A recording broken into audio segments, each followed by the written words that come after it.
Let's go talk about system settings a little bit. I was going to say, Sad Panda, the the system preferences app that has been part of macOS 10.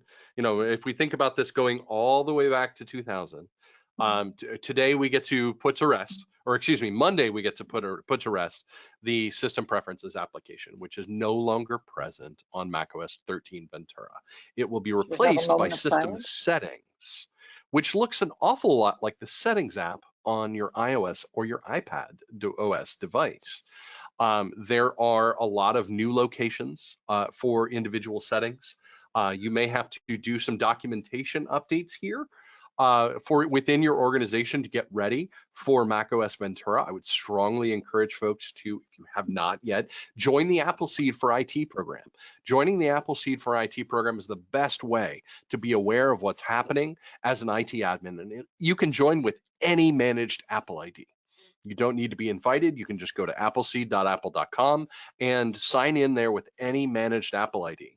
And you'll be part of the Appleseed for IT program, which is a great way to preview macOS releases, test them within your organizations, test them in production if even, and make sure that you've got everything ready to go for the new versions. So the new version of system settings looks an awful lot like our looks an awful lot like an iOS or an iPadOS app, where it's divided into two columns. It's meant for changeability in that regard. What's really nice is that you can finally resize the window, which is new and different for the system preferences app, and I'm looking forward to being able to change that size and move things around. I also really like the search function that's contained herein. You will also note that there that you can manage it with a profile, kind of.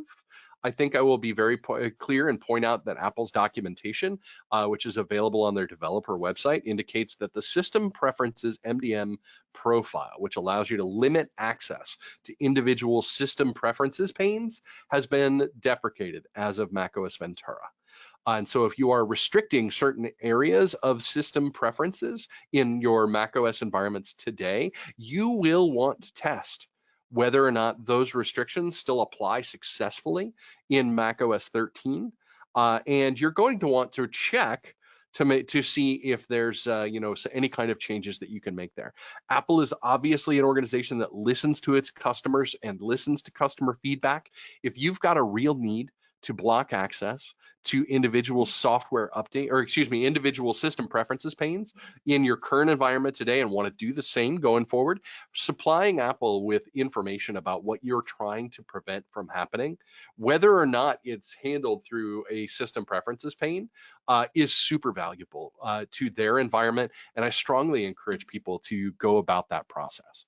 So taking steps forward here, you're going to want to have a better plan other than just blocking access to individual system preferences panes, because that may be a little less possible in the macOS 13 future. This is going to be really interesting for environments that have many different OSs in it. Because let's be honest, yep, they do. Which is most of them, right? Yeah.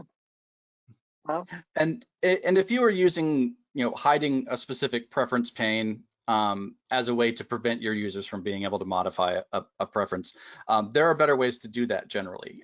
You can, lock those with a profile as say this setting is not writable, whereas just blocking the preference panel doesn't necessarily do that.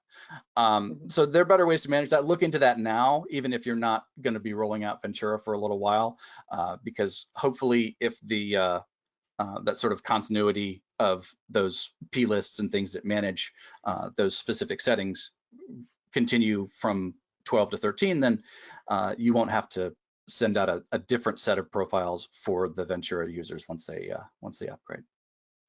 And as for system preferences and updating all of your screenshots and documentation and stuff, I had finally just gotten around to stopping calling it, the control panel and the chooser. So no more desk accessories for you, Charles. Regrets.